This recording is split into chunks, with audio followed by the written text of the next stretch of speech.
Attention, dorénavant, à partir du 2 novembre, la péniche, le balisier du quai, vous attend au 52 quai, point du jour, à Boulogne-Billancourt, du mercredi au samedi. Restauration, Guadeloupe, Martinique, Guyane et Réunion. Attention, ouverture du mercredi au vendredi de 12h à 15h, du jeudi au samedi de 19h à 22h, plus ambiance discothèque jusqu'à 2h du matin, tous les vendredis et samedis. La péniche, le balisier du quai, infoline 01 42 53 21 63. 01 42 53 21 63. Hexagone, actualité. De nombreux élus qui ont fait le déplacement à Paris pour ce 104e congrès des maires. Nous nous trouvons cette ville d'ici les Moulineaux, plus précisément au Palais des Congrès cette année. Et puis, maire accompagné de la Martinique, Samuel Tavarnier, il est maire de la commune du François. Alors, c'est votre deuxième congrès avec des thèmes importants ce matin, sécurité, logement, des thèmes qui forcément intéressent la Martinique et notamment votre commune, je suppose. C'est clair parce qu'effectivement, ces deux thèmes-là sont très importants pour la ville de François, le problème de la sécurité, effectivement. Et aujourd'hui, j'ai apprécié les interventions qui ont été faites, notamment dans le renforcement, effectivement, des forces de l'ordre. On ne peut pas continuer si, effectivement, il n'y a pas un renforcement des forces de l'ordre pour pouvoir, effectivement, traiter ce problème de sécurité, limiter la délinquance dans le pays, la circulation des armes à feu. Comment peut-on accepter que dans un pays comme la Martinique, qui est aussi petit, on ne puisse pas, effectivement, interrompre ça? Il y a les moyens et l'État, effectivement, doit mettre les moyens pour le faire, notamment en surveillant nos côtes. C'est par là que tout se passe. C'est la drogue est l'un des phénomènes qui permet, effectivement, cette délinquance à Martinique. Donc, ce matin, c'était bien parce qu'effectivement, il y a des élus qui ont demandé, effectivement, ce renforcement démocratique et républicain dans nos communes, de manière, effectivement, à limiter le phénomène. Pas seulement d'évoquer les problèmes, mais surtout d'apporter des solutions aujourd'hui. Et il y a urgence en plus. Et voilà, c'est une urgence là. Là, il n'y a plus de temps à perdre. Là. Chaque semaine, on assiste à des meurtres, à des fusillades dans tous les territoires. C'est pas normal. Et puis, donc, derrière, il y a aussi le logement. La politique de logement, nous sommes aussi intéressés par ces problématiques. Aujourd'hui, nous payons, la ville du François paye une amende de 140 000 € par an parce qu'elle n'a pas les 25% de logements sociaux. Alors que nous sommes un territoire, effectivement, où on a un foncier qui n'est pas disponible, une topographie qui est différente de celle de la France. Il faut pouvoir adapter ces lois aux réalités du pays. Donc, vous êtes confronté au foncier, ce qui vous met en difficulté de pouvoir construire ces logements, en quelque sorte. Et c'est clair. Vous êtes condamné. Il y a un foncier qui n'est pas disponible, et une topographie qui ne permet pas non plus, effectivement, de le faire.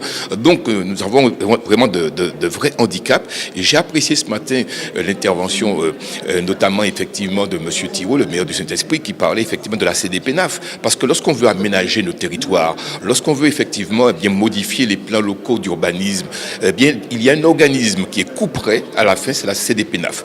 La CDPNAF, c'est l'organisme couperet souverain qui favorise ou qui défavorise votre projet. Alors qu'en France, c'est un avis simple, c'est un avis donc beaucoup plus important et qui peut effectivement rendre anéant votre projet en Martinique. Donc, la demande express, c'est que la CDPNAF ait également un avis simple en Martinique pour permettre aux maires de développer leur projet. Élu depuis les dernières municipales, quelques perspectives en vue pour cette commune du François? La commune du François se développe avantageusement, il faut le dire. Alors, à part ces problèmes que je vous ai signalés, nous avons effectivement un projet qui est très important puisque nous parlons de réchauffement climatique. Nous avons un projet qui va démarrer très bientôt. C'est une centrale photovoltaïque, donc au sol, qui permettra de fournir de l'énergie à EDF pour accélérer le mix énergétique. Et la ville du François va participer à ce programme-là et je suis très fier.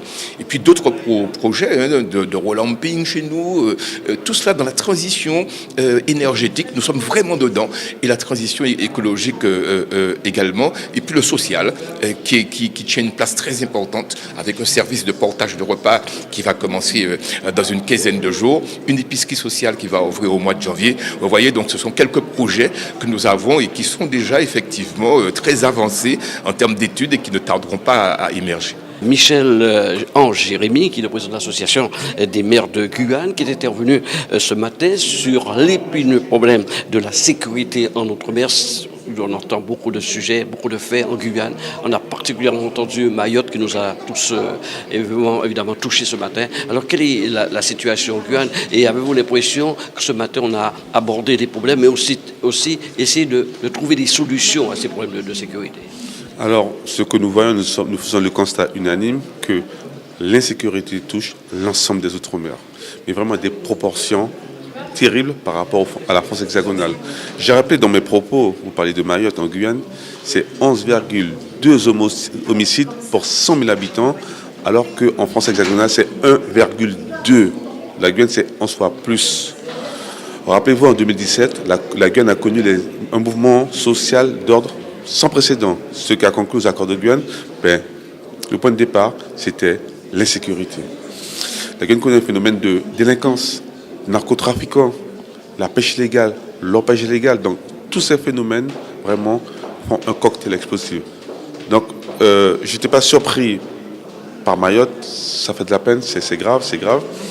Mais plus que jamais, il faudrait que l'État prenne vraiment la mesure des Outre-mer. En Guyane, nous avons une délinquance, une criminalité sud-américaine, alors que nous avons des réponses européennes. Donc il faudrait que chaque Outre-mer, chaque territoire d'Outre-mer... On ne peut pas adapter... c'est tout l'intérêt qu'on demande. C'est vrai qu'on nous parle de renforts, de GIGN, de nouveaux escadrons, de la gendarmerie, de drones. Mais il faudrait vraiment qu'on puisse s'attaquer à la racine du mal. Vraiment, ou même on peut dire aux racines du mal au pluriel, sur le problème d'immigration, les différentes luttes, le problème du foncier. En Guyane, 90% du foncier appartient à l'État. Donc, et c'est compliqué pour avoir du foncier pour investir. Il y a toute une forme de normalité, toute une forme de dogme qui empêche vraiment le développement. Et vraiment, à Mayotte, ça fait écho. Et vraiment, plus que jamais, je pense que si nous ne prenons pas la pleine mesure, la révolution peut venir des Outre-mer. Ce point. Alors, on en a beaucoup parlé de contrôle maritime. Vous savez, en fait, il y a eu beaucoup de mesures de prise. Vous êtes en train de nous dire, mais ça ne suffit pas. On est loin de pouvoir aboutir à trouver des solutions à ces problèmes d'insécurité. Alors, il y a des mesures qui ont été prises, il est contestable, mais des mesures en réaction à une situation précise. Je vous parlais de la Guyane et le commandant de la gendarmerie a bien rappelé qu'il y a de nouveaux escadrons qui sont installés, mais pour répondre à un phénomène grandissant. Alors que si nous arrivons à anticiper sur peut-être l'évolution statutaire des Outre-mer, adapter les lois, faire des lois pays, vous comprenez, mettez des moyens, permettre aux Outre-mer, permettre aux élus de l'Outre-mer d'être pleinement acteurs de développement. Souvent, nous devons mettre en place des politiques publiques qui sont érigées, qui sont édictées de France hexagonale. Une délinquance liée, bien sûr, avec des personnes qui sont étrangères à la Guyane, mais aussi liée à peut-être aux difficultés sociales, économiques aussi. Il faut souligner aussi la chose. Mais bien sûr, une forte démographie comme à Mayotte, une forte démographie. Vous avez plus de la moitié de la population à moins de 25 ans. Vous avez plus de 15% de chômage, alors qu'en France, c'est 7%. Donc vous avez un taux d'activité économique qui est très faible, alors que la Guyane, c'est un territoire grand comme le Portugal. Donc voilà, donc ce sont les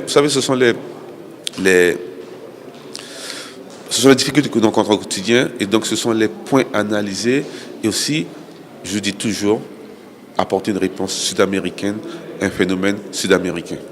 Outremernews.fr, le site de l'actualité Outre-mer, 24 heures sur 24 et 7 jours sur 7. Retrouvez la chaîne Outremer News sur YouTube.